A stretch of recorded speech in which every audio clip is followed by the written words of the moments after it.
Hello everyone, আমি আজকে তোমাদের মাঝে শেয়ার করছি চিকেনের একটা নতুনত্ব রেসিপি আমার কাছে, যেহেতু আমি কখনো করিনি, ফার্স্ট টাইমই করলাম।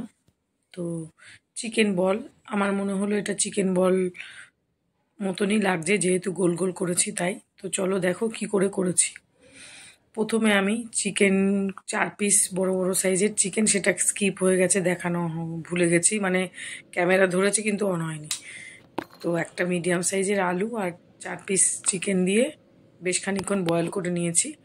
তারপর সলিড চিকেন দিয়ে তারপর চিকেনটাকে এরকম করে নিয়েছি, আলুটাকেও ম্যাশ করে নিয়েছি, নিয়ে এর মধ্যে একটা মিডিয়াম সাইজের 2টো পেঁয়াজ দিয়েছি, যেমন চিকেন হবে সেই অনুযায়ী। আর বেশ কয়েকটা কাঁচা লঙ্কা দিয়েছি, একটু আদা কুচি, একটু রসুন কুচি দিয়ে নুন দিয়ে এবার মেখে নিচ্ছি ভালো করে। তারপরে এর মধ্যে আমি দেব বিভিন্ন মশলা, অ্যাড করতে পারো, আমি করলাম না। আমি এর মধ্যে শুধু পেঁয়াজ, রসুন, আদা, কাঁচা লঙ্কা আর দিয়েছি একটা ডিম আর একটু কর্নফ্লাওয়ার দিয়ে এবার ভালো করে মেখে নেব।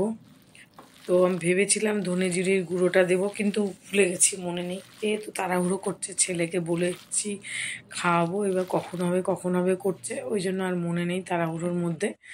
তো দিতে পারো, দিয়ে এবার ভালো করে মেখে নিয়েছি, কড়াইতে তেল বসিয়ে দিয়েছি, দিয়ে এইবার গোল গোল আকারে চিকেন বল যেমন হয় ওই রকমভাবে শেপ দিয়ে ভেজে নেব।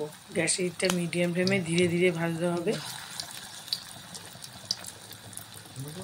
তারপর নামিয়ে সস দিয়ে খাবে, চিলি সস বা টমেটো সস, দুটো দিয়ে খেলেই ভালো লাগবে। তারপর আমি হয়ে যাওয়ার পর ছেলেকে ফার্স্ট দিলাম, তারপর আমি একটা টেস্ট করে দেখলাম খুব ভালো হয়েছে খেতে। তবু তো আমি কোনো মশলা দেইনি, শুধু আমি পেঁয়াজ, রসুন, আদা, কাঁচা লঙ্কা সব কুচি করে দিয়েছি। এর মধ্যে ধনে জিরের গুঁড়ো এগুলো দেওয়া যেতে পারতো, তো ভেবেছিলাম দেবো, ওই তাড়াহুড়োর জন্য দেয়নি। যাই হোক, আর একদিনকে করলে তখন আবার শেয়ার করব, তখন মশলা দিয়ে করব। তো এইভাবেই করেছি, এইভাবে বেশ ভালো লেগেছে। ছেলেরও খুব পছন্দ হয়েছে, বরেরও পছন্দ হয়েছে। রাত্রেবেলা করেছিলাম এটা, তো হয়ে গেছে। এবার ওকে আমি বেড়ে দিয়ে দিয়েছি আগেই। তারপর এই যে আরও কয়েকটা, বেশ দ্বিতীয়বার আবার কয়েকটা দিয়েছিলাম, বেশ কয়েকটা হয়েছিল।